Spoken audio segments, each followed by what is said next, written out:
Boa noite, investidores. Sejam bem-vindos a mais um Cara a Cara com o Gestor, né? E dessa vez um cara a cara com um tema bastante complexo, né?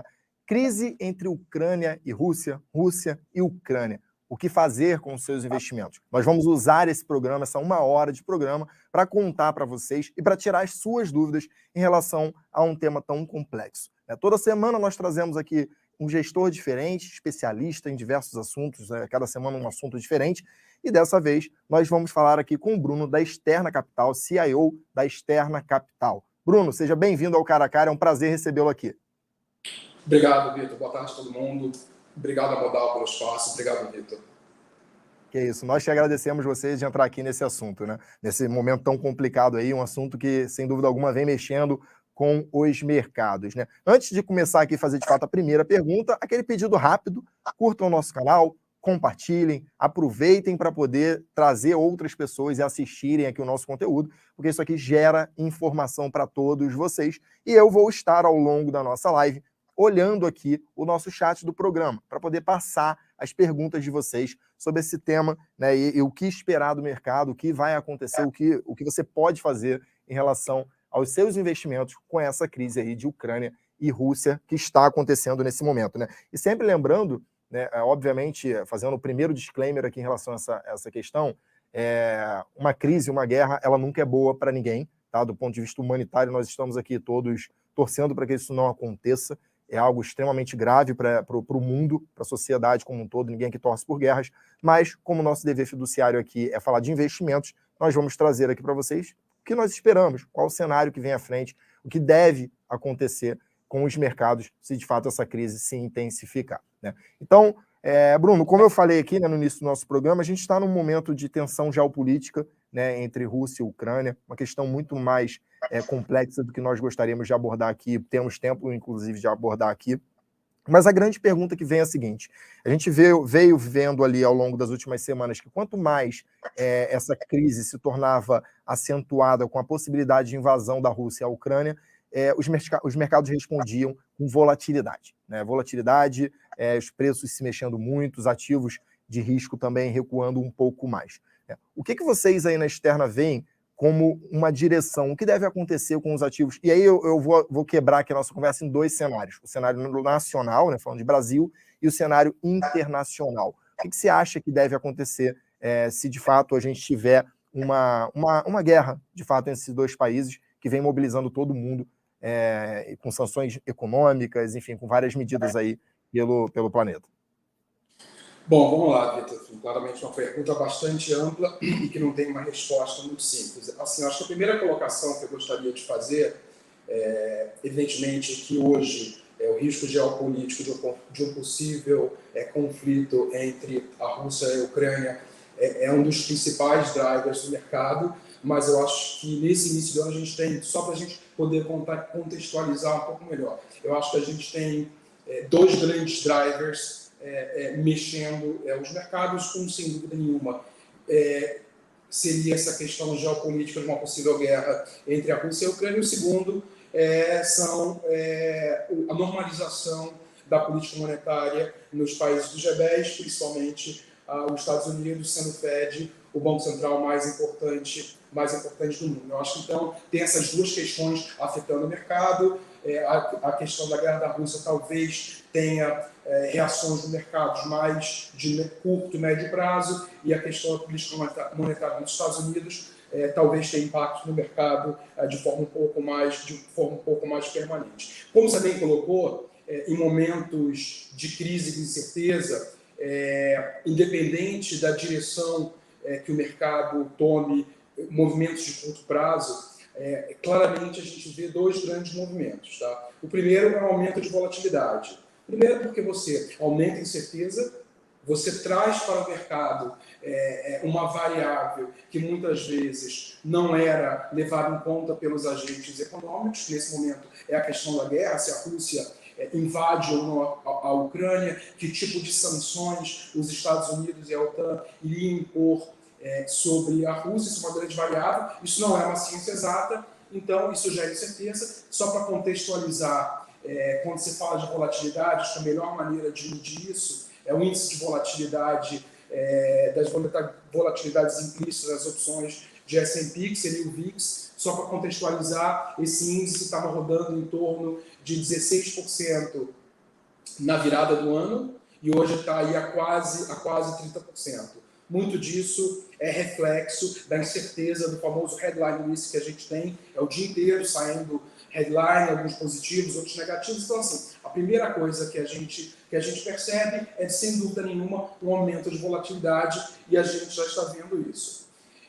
Um outro movimento que é muito comum em momentos de crise, chamado risk-off, é a busca dos agentes econômicos por ativos que tendem a performar melhor em momentos como esse. Tradicionalmente são juros nos Estados Unidos, tá? Bonds, tá? Então a gente viu aí uma volta não muito expressiva no mercado de juros nos Estados Unidos, né? No início do ano, antes do foco ser esse risco geopolítico, o mercado passou por uma reprecificação muito grande em termos de expectativa da normalização de juros nos Estados Unidos, né? Até uns 8, 9 meses atrás, o mercado trabalhava ali com uma alta de juros por parte do FED esse ano.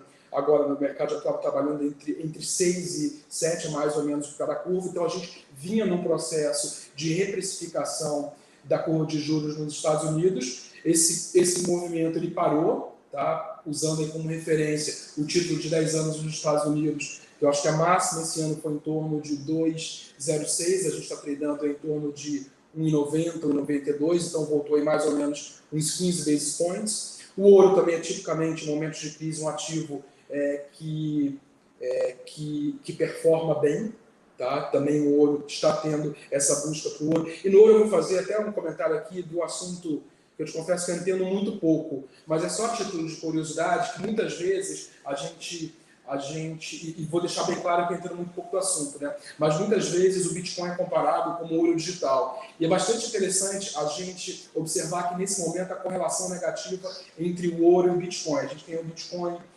caindo enquanto o ouro está subindo. Então é só um anedótico que eu acho interessante, só para comparar com a questão do ouro ser colocado às vezes como, o Bitcoin como a versão digital do ouro. Evidentemente, um outro ativo que tá performando muito é o petróleo, tá? Tem subido bastante, estamos batendo aí perto dos $100 o barril, é muito natural. A Rússia é um grande produtor e exportador de petróleo, então um dos riscos, uma das possíveis consequências de um avanço militar da Rússia na Ucrânia seriam eventualmente sanções em cima da Rússia, eventualmente reduzindo o supply de petróleo no mercado, e aí você tem outras consequências como na forma de alta de outros commodities.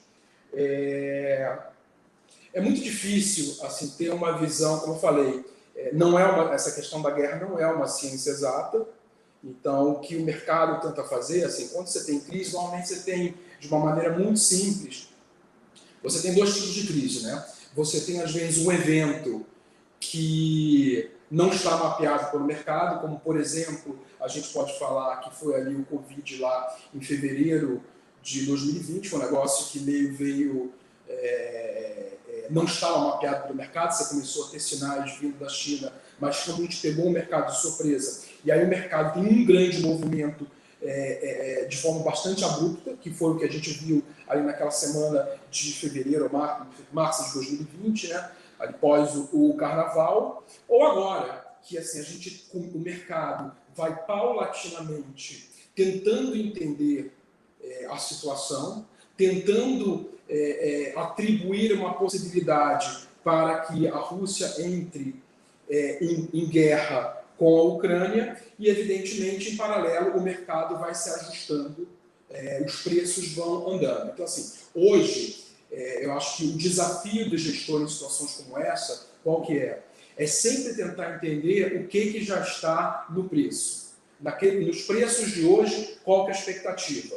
E tentar comparar com, tá bom, nesse caso em particular, qual que é o pior cenário? O pior cenário é a invasão da Ucrânia pela Rússia, indo em direção a Kiev, assim, se amanhã a gente acordar e isso acontecer, o que os mercados vão fazer?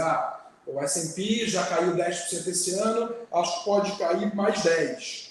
Mas, por outro lado, eu também acho que a probabilidade disso acontecer é muito pequena. Então, assim, o trabalho do gestor é sempre tentar identificar o que já está incorporado ao preço dos ativos, vis-à-vis a probabilidade de um evento. E é por isso que, às vezes, você tem aquele ditado no mercado, né? Compre no boato e venda no fato. Porque, às vezes, o mercado se antecipa tanto que, quando o evento de fato acontece, assim, já está totalmente incorporado no preço e, às vezes, o mercado até tira aquilo da frente. Tá? Não estou dizendo que é o caso agora. Tá? Assim, a situação é uma situação séria. Me parece que, aos olhos de hoje, o Putin ele tem os incentivos de manter a pressão sobre a Ucrânia e sobre a OTAN. Tá? Então, assim, eu acho que essa guerra, esse conflito ele vai se estender por mais, possivelmente, várias semanas. É muito difícil a gente prever o que vai ser o capítulo final dessa história. Então, assim, o mercado vai continuar volátil. Acho que a expectativa é que o mercado, sim, vai continuar volátil. Se a situação for se deteriorando e o mercado for atribuindo uma probabilidade maior de uma eventual invasão, os mercados vão continuar se deteriorando. E aí, como pano de fundo, a gente ainda tem a questão da política monetária nos Estados Unidos, um movimento que, eventualmente, a gente pode ver, em algum momento o mercado pode começar a questionar se a gente realmente entrar num ambiente de risk-off mais agudo, bolsa nos Estados Unidos caindo mais 10%, por exemplo, e, consequentemente, as condições financeiras nos Estados Unidos e no mundo ficarem mais apertadas, se eventualmente o Fed poderia atrasar o início do ciclo de aperto. Não me parece ser o caso. Tá? O problema da inflação, a inflação realmente está muito aquém do que era esperado há alguns meses atrás, e evidentemente que um eventual conflito colocaria mais pressão em petróleo e commodities, que por si só já impactaria mais ainda, pressionaria ainda mais a inflação para cima. Assim, momentos como esse, primeiro, é ter calma, não achar que você amanhã estourar uma guerra é para vender tudo. Em muitos dos casos não é, porque, como eu falei, dependendo de como o processo se dê, às vezes já está tudo no preço. E aí vou dar um exemplo aqui bastante simples, mas é um exemplo recente, tá? Que não foi exatamente uma crise, mas a gente teve eleições no Chile no final do ano passado. O mercado foi se deteriorando devagarzinho com a perspectiva da eleição de um candidato de extrema esquerda. Acabou que o candidato de extrema foi uma eleição relativamente apertada. Acabou que o mercado, o candidato de extrema esquerda se elegeu, a bolsa fez mínima no dia da vitória dele, desde então vem performando super bem. Ou seja, o mercado tinha antecipado toda eventual piora caso a vitória do candidato de extrema esquerda fosse confirmada. Enfim, eu acho que é isso, Vitor. Pensamentos iniciais. Não, foi um belo panorama geral. Eu acho que você resumiu muito bem alguns pontos aqui relevantes. Né? Um deles é a questão de busca por economias desenvolvidas e países mais bem solidificados do ponto de vista fiscal. A gente vê naturalmente em momentos de incerteza, como você falou, risk-off. Né? Até eu costumo, ao longo do programa, Bruno, dar uma traduzida em alguns termos do mercado financeiro aqui para os nossos investidores que não estão muito acostumados com o nosso dia a dia aqui de alocação. Né? Então, o risk-off, pessoal, nada mais é do que uma aversão a risco. Tá? É basicamente isso. Então, no momento que o mercado fica com risco mais alto, tendem a procurar realmente economias mais desenvolvidas, países com economias mais sólidas, né, com fiscal um pouco mais forte, predominantemente Estados Unidos. Né? Na grande maioria das vezes, Estados Unidos é o principal nome procurado, né? Títulos públicos norte-americanos, os bonds aqui, como nós já falamos aqui, teve um pouco de moeda também. Né? Então, esse ano, esse caso especificamente, eu acho que proteção é buscar uma economia forte, né, nesse sentido. Agora, eu vi, Bruno, algumas matérias, alguns gestores também comentando sobre um ponto. Assim, eu tive um papo com um gestor recentemente que ele citou que a parte digamos assim, de crescimento econômico, de atividade econômica global, ele não imagina que vai ter grandes impactos em função dessa possível tensão política ali, que pode vir a chegar a uma guerra, dado que a economia da Rússia ela não é tão representativa assim na economia mundial. Entretanto, ele fala sobre a questão dos impactos inflacionários, né? E você chegou agora no final citando essa questão da inflação, né? Trazendo um pouco para o nosso prisma de Brasil, para o nosso investidor que está assistindo aqui o programa, aliás, mandar um abraço para os investidores que chegaram aqui ao longo do programa do Fechamento de Mercado, Leandro Martins, presença sempre contínua aqui na nossa live, então, muito obrigado a todos vocês que estão aqui. Mas pensando em inflação, e aí trazendo muito para o nosso caso do Brasil, a gente viu aqui uma aceleração muito forte da alta da nossa taxa Selic ao longo dos últimos anos, dos últimos um ano, na verdade, né? Chegando agora, voltando a ter uma Selic de 2 dígitos, mercado estimando algo em torno de 12 ali, 12,25, 12,50, né? Se de fato essa crise acontecer, essa guerra vier a ter um problema sério, né? Você já falou aí, petróleo é um fator que pode pressionar a inflação, combustível aqui no Brasil já vem muito alto, né? Já vem pressionando a inflação há um bom tempo, agora começou a arrefecer um pouco, com um pouco de queda ali, principalmente do etanol, né? E aí você exporta agora essa inflação novamente, né? O que você acha que pode acontecer no Brasil em relação a isso? Você acha que talvez o nosso Copom precise ser mais duro na sua política monetária? Você consegue pensar num cenário aqui, como isso impactaria a nossa economia do ponto de vista de inflação, que obviamente afeta todas as variáveis, né? Quando você tem inflação, afeta juros, juros afeta atividade afeta a bolsa, e assim vira uma bola de neve. Você consegue traçar algum cenário para a nossa economia local? Vou tentar, mas antes, deixa eu só pegar um gancho num ponto que claro. você tocou, que eu acho que pode ser bastante interessante. Eu falei que em momentos do swap você tem busca por ativos que são tidos como ativos safe haven, e você mencionou como, por exemplo, títulos de renda fixa americana. Uma coisa muito interessante que a gente está vivendo nesse momento, tá? Como eu falei, a gente tem 2 grandes temas, guerra, e o outro, essa mudança de expectativa com relação à política monetária, não só nos Estados Unidos, mas como em vários dos países do G10. Em momentos de crise é muito comum você ver ativos de mercados emergentes operando mal. Tá? Não tem sido o caso dessa vez. E aí eu acho que você tem algumas explicações, eu posso elaborar um pouco até mais com relação ao Brasil. Primeiro, eu acho que o primeiro tema do ano foi justamente mais focado nessa questão da reprecificação da expectativa de política monetária nos Estados Unidos. Como consequência disso, a gente começou a ver a Bolsa Americana performando mal, liderada pelo Nasdaq, que é um índice com maior peso nas empresas de tecnologia, né, as chamadas growth stocks, e aí você começou a ver uma rotação do setor de growth para o setor de value. E nesse contexto, o Brasil se beneficia, porque além desse contexto, você também tinha os commodities andando muito bem. Então, você pegar, por exemplo, Bolsa Brasileira, que aí é o grosso modo do fechamento de ontem, estava subindo aí mais ou menos uns 8 mil pontos no ano, metade disso foi Vale e Petrobras, justamente se beneficiando desse rally de commodities. Então, assim, o que eu acho que está fazendo mercados emergentes performar da maneira com que está performando agora, primeiro, mercados emergentes ficou muito atrasado em termos de performance, tá? Só para dar grandes números. Pegar o S&P ano passado subiu mais ou menos uns 25%, o índice de ações de mercados emergentes mais ou menos caiu uns 6%, 7%, e a Bolsa Brasileira em dólares, o índice da Bolsa Brasileira em dólares caiu em torno de 25%. Então, assim, mercados emergentes como um todo ficou muito atrasado.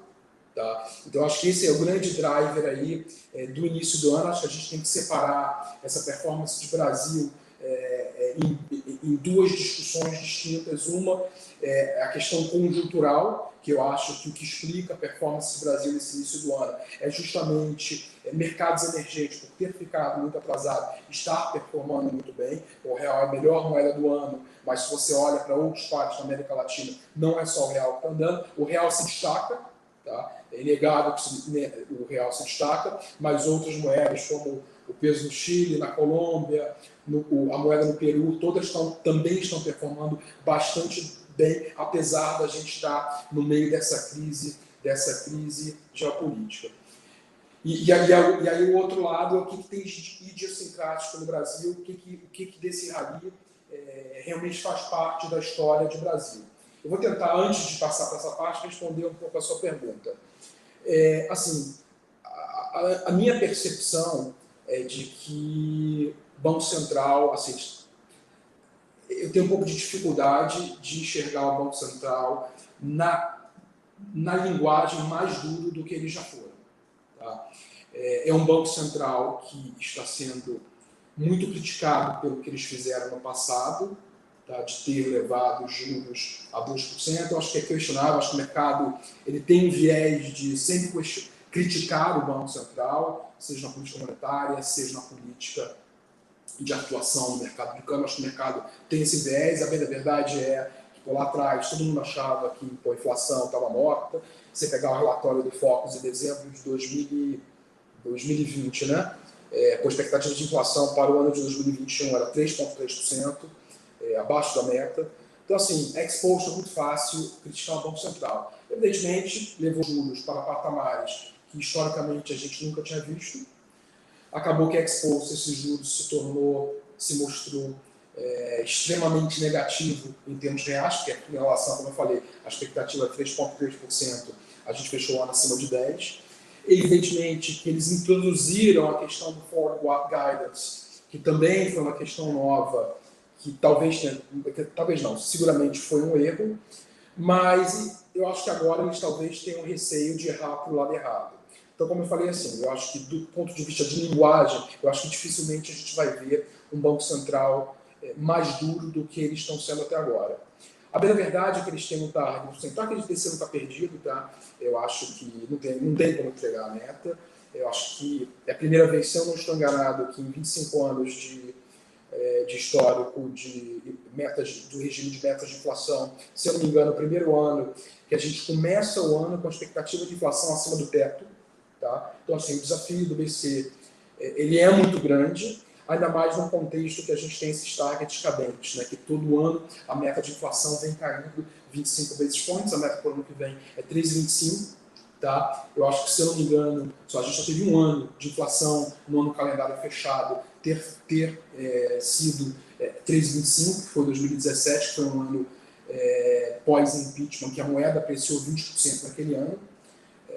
Então, assim, a menos que a gente continue a ver uma apreciação muito grande do real, é muito custoso levar a inflação para esses patamares, ainda mais quando você parte dos níveis de 10%, acima de 10%, que foi o que a gente viu, ano passado. Então, assim, o resumo a nossa expectativa aqui na externa é que a gente vai ver mais duas altas de juros nas próximas duas reuniões. Na próxima reunião seria 100 basis points e na seguinte 50 basis points. Tá? E como é sabido, a política monetária ela bate na inflação de forma defasada.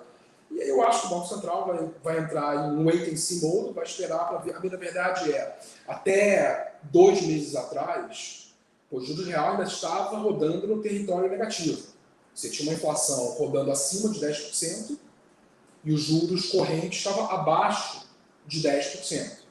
Tá? Quando você chegar, ou seja, só agora que a gente está indo para juros acima de 10%, que o juros real está começando a ficar positivo. Então, quando você olha para frente, tá? Se você pega o que é a expectativa de inflação ao final desse ciclo, em torno de 12,25, 12,5, e olha a expectativa de inflação para frente, você tem um juros real bastante positivo.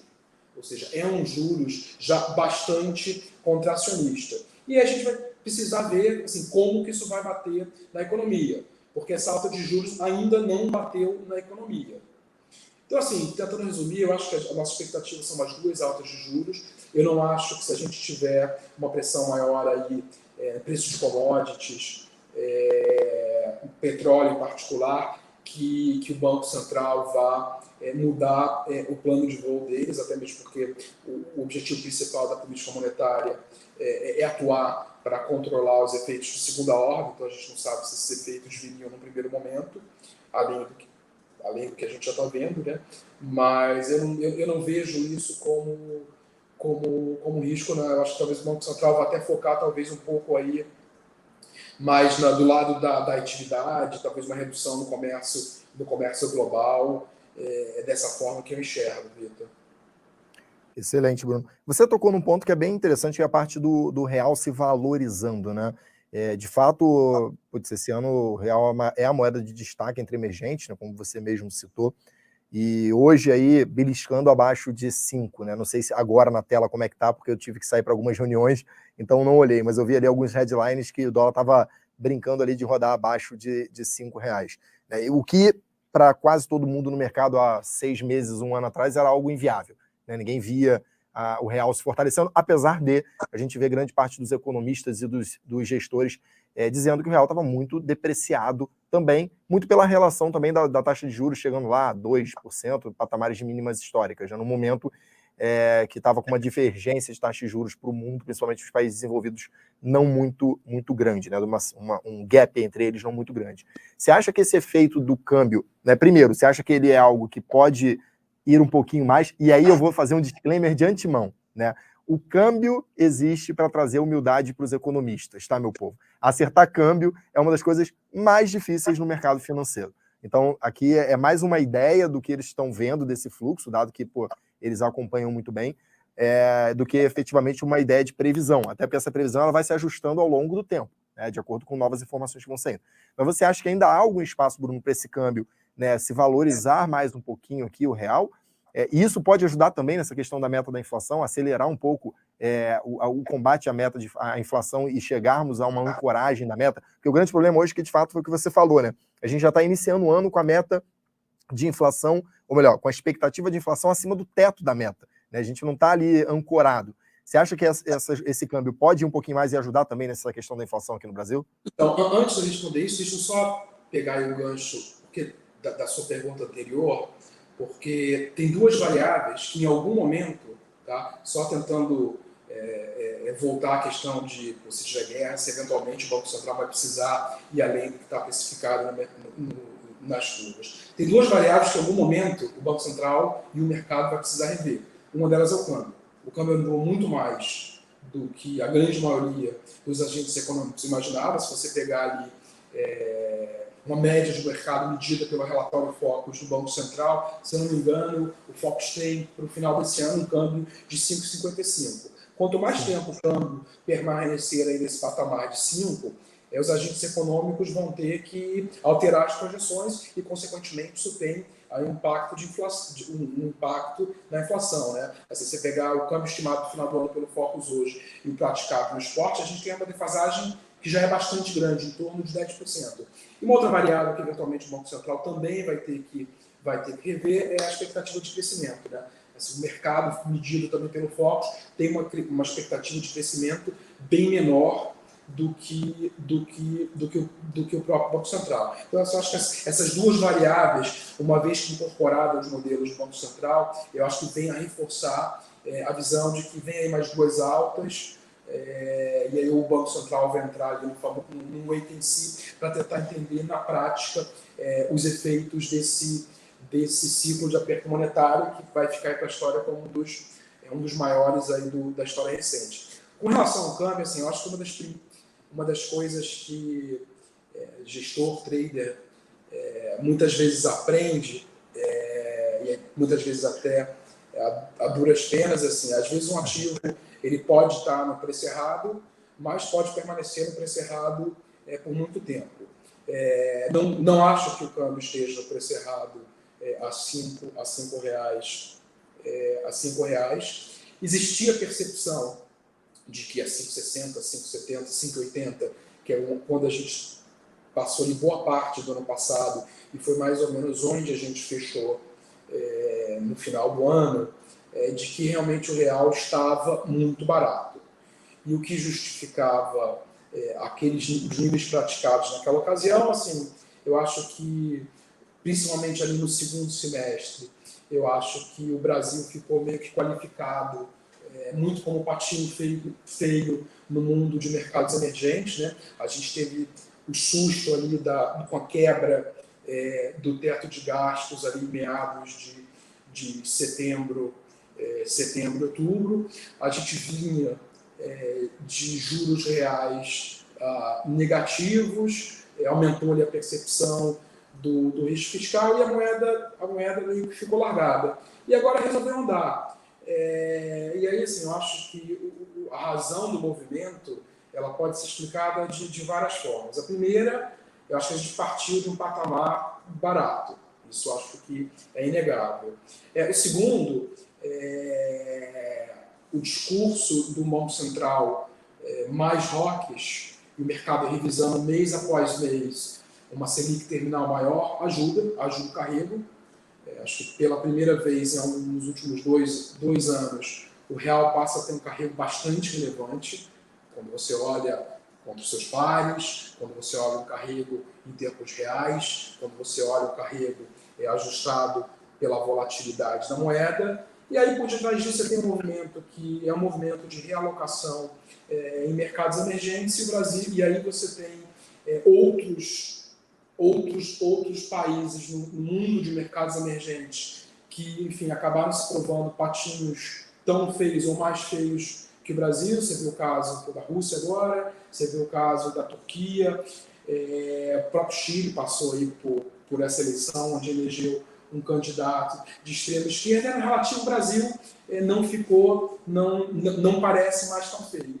E o mercado também começou esse início de ano com essa discussão de que a ano eleitoral é um ano mais volátil, mais volatilidade significa que o mercado tende a demandar mais retorno, dado que o risco vai ser maior, e o mercado entrou nessa narrativa de que a eleição está liquidada, Lula vai ganhar, Lula não vai ser tão ruim, porque já foi presidente, o mercado já viu ele na cadeira de presidente, tem essa tese que o gringo gosta do Lula, porque ele ganhou muito dinheiro na época do Lula, e o mercado está meio que ignorando, tempo para dizer se é certo ou errado ignorar o risco eleitoral. O fato é, eleição, que era uma grande fonte de incerteza, o mercado está meio que tirando isso da frente. Então, assim, respondendo de forma mais direta a sua pergunta, o real tentando hoje aí a 5 reais, pode continuar? Pode, assim, pode muito mais. Eu particularmente acho que não,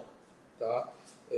Eu acho que abaixo de 5 não me parece mais aquele trade que para muitos era bastante óbvio.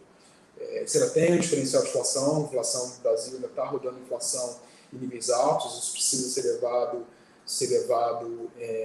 em consideração. Então, assim, pode ir, porque claramente o mercado tem muito momento, a gente está vendo um fluxo bastante relevante para o Brasil, é surpreendente o fluxo que a gente está vendo na Bolsa. A gente teve 45 pregões consecutivos de investidor estrangeiro net comprando na Bolsa, tá? Isso aí dá mais ou menos nesses 45 pregões, uns 65 bilhões de reais de influxo no Brasil no mercado acionário. Assim, é um fluxo bastante relevante. Só a título comparativo, ano passado, que foi um ano recorde de novas ofertas na Bolsa, né, na forma de IPO e follow-on, o total do ano inteiro foram 100 bilhões. Ou seja, só o que a gente já viu nesses primeiros 45 dias do ano, perdão, nos últimos 45 pregões, conseguiria absorver aí 65% de toda a nova oferta no ano passado. Então, assim, pode ir,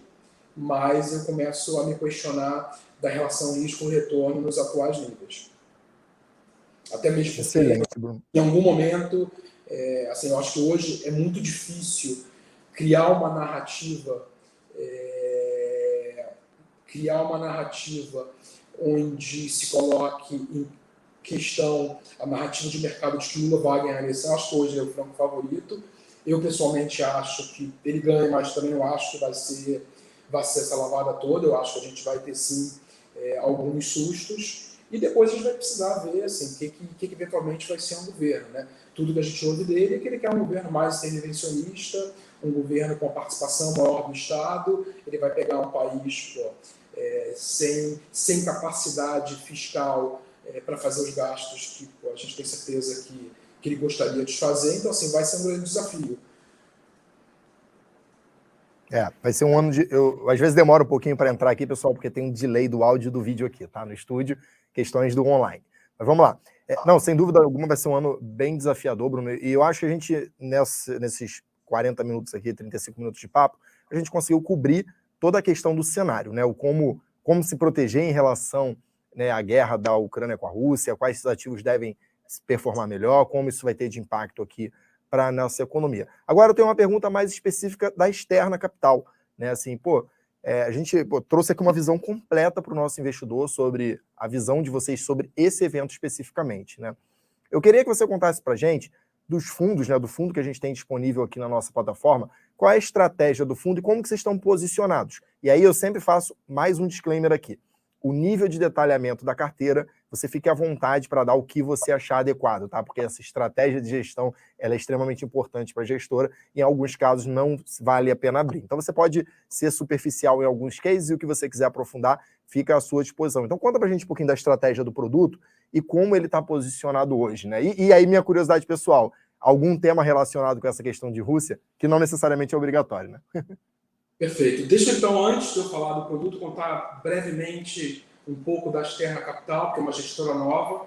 A gente montou, nós somos hoje um time de 10 pessoas, 8 sócios, 4 sócios fundadores. Eu sou o CIO, eu estou no mercado há 25 anos, eu comecei na mesa proprietária do Banco Condição da Trader no mercado internacional em 97, ou seja, fazem 25 anos. Depois eu passei boa parte da minha carreira, eu passei 11 anos morando em Londres, estou de volta no Brasil há 10 anos, sendo que desses 10 anos eu passei 8 anos, eu era responsável aqui no Brasil pelo braço de um hedge fund global que chama Autonomy Capital, um fundo bastante conhecido lá fora, com mais de 18 anos de track record. Eu fazia cogestão de Brasil a partir do nosso escritório aqui de São Paulo, saí da Autonomy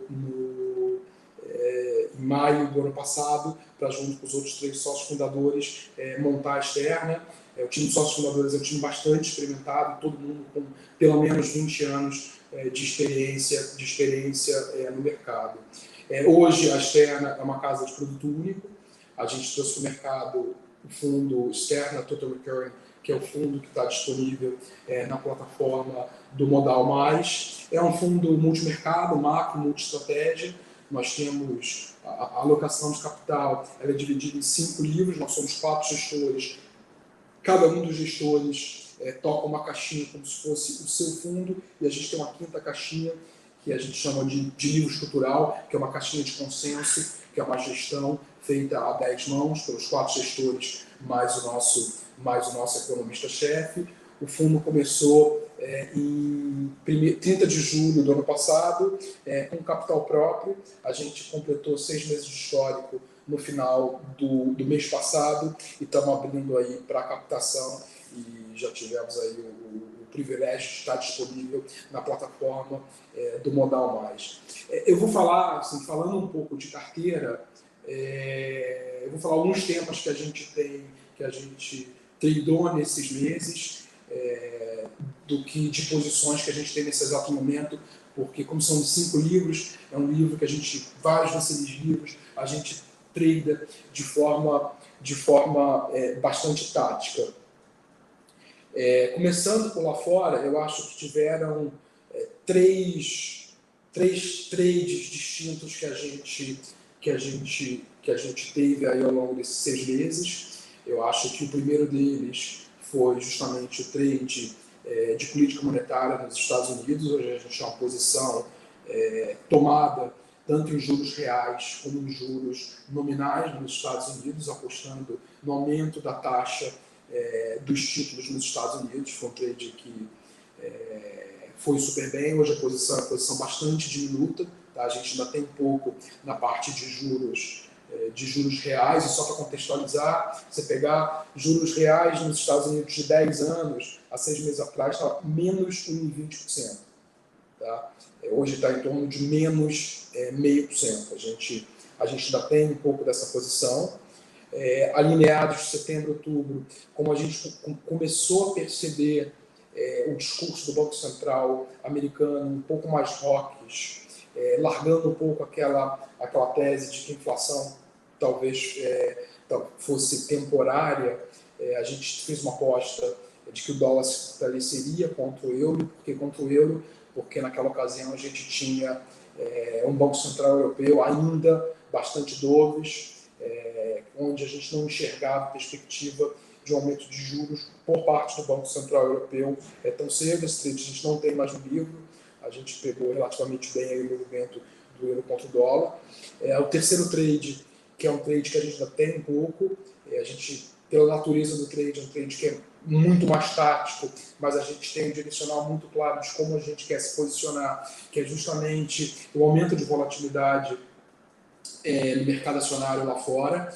A gente achava que, por conta dessa liquidez abundante provida pelos bancos centrais, muita gente falando de dinheiro de graça, na verdade não era nem o dinheiro de graça, eu vou além, você era pago para ter ativo de risco na sua carteira, dado porque os juros reais praticados no mercado, como eu acabei de falar, por exemplo, o título de 10 anos em termos reais nos Estados Unidos negociaram menos 1,20%. Então você era pago para tomar ativo de risco. Então a gente via isso com bastante cautela, a gente achava que o mercado acionário nos Estados Unidos estava muito esticado.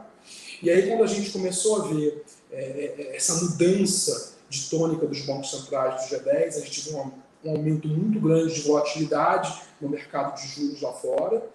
Num segundo momento, esse aumento de volatilidade ele foi para o mercado de moedas e a gente achava que em algum momento isso ia ter que bater nas bolsas. Acabou que de fato aconteceu, mas a gente teve uma Ômicron no meio do caminho, agora a gente tem essa questão geopolítica. Então é um trade que a gente vem perseguindo e falando nas nossas cartas desde outubro, é uma posição comprada em VIX, que é justamente esse índice de volatilidade do S&P lá fora. A gente tem posições maiores, menores desde outubro.